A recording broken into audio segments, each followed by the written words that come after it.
Hey Tiger fans, Ben Rosenbaum here with head women's basketball coach Diane Richardson. And coach, we blink and non-conference season is done. You finished 6-5, lost to West Virginia, and a victory over Marshall to close things out. Overall, with your non-conference schedule, how do you think it went?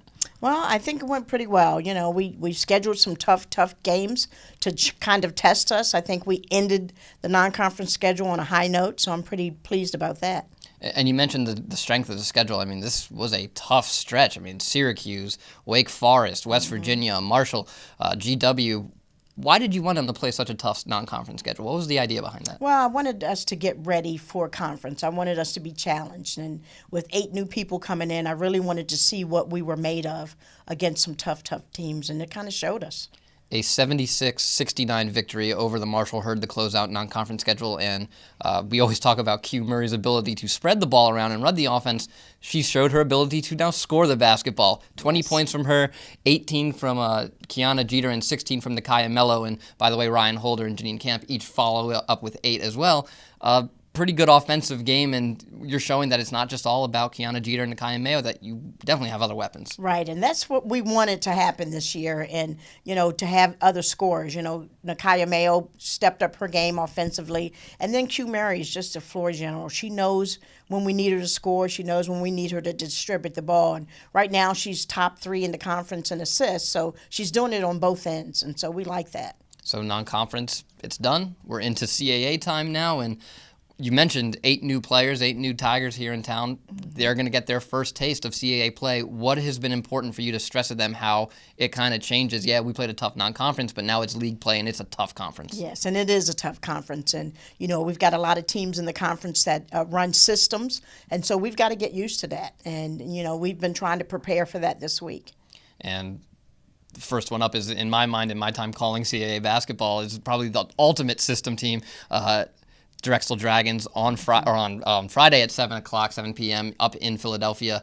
You look at the Dragons' top 10 defense. They're holding teams way low. How do you approach the Dragons? Well, you know, again, I said they're a system team. We've got to do what we do, but we've also have to stop what they do as well. So, you know, they're a system team offensively, defensively. We've got to do what we do and use our athleticism.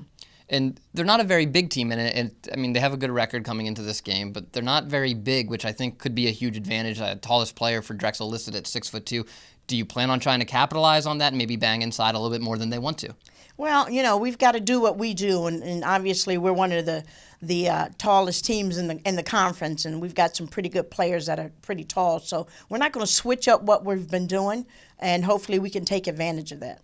And then a couple days later, you know, it's the CAA. You go from one tough team to another tough team. The Delaware Blue Hens struggling so far this year, have been dealing with some injuries, but it's a Delaware-Towson game, which means it's going to be tight. And you travel right over to Newark on Sunday to take on the Blue Hens. What have you seen from Delaware so far? Well, you know, again, they've had some injuries, but I know, you know, like when you say Towson, Delaware, it kind of brings up some extras, and it's kind of like a game we look forward to and a game they look forward to as well.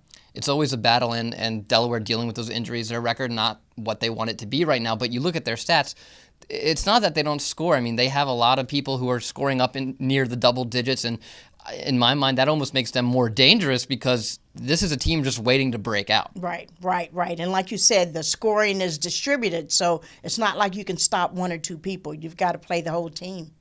And the biggest message for the team in CAA play, I mean, everyone's 0-0. Non-conference is what it is. It's 0-0. It's a brand new season. What's your message to your Tigers? Well, we've got to, you know, take control right now. All of the work we put in with the non-conference, all the work we've put in the gym, we've got to now take control of our destiny. All right. So the Tigers get started in the CAA Friday at 7 p.m. in the City of Brotherly Love against the Drexel Dragons, and then 2 days later on Sunday at 2 o'clock against the Delaware Blue Hens. All have the call along with Rashad Christian for both of those games on TowsonTigers.com. For head coach Diane Richardson, I'm Ben Rosenbaum. Thanks for joining us, and as always, go Tigers.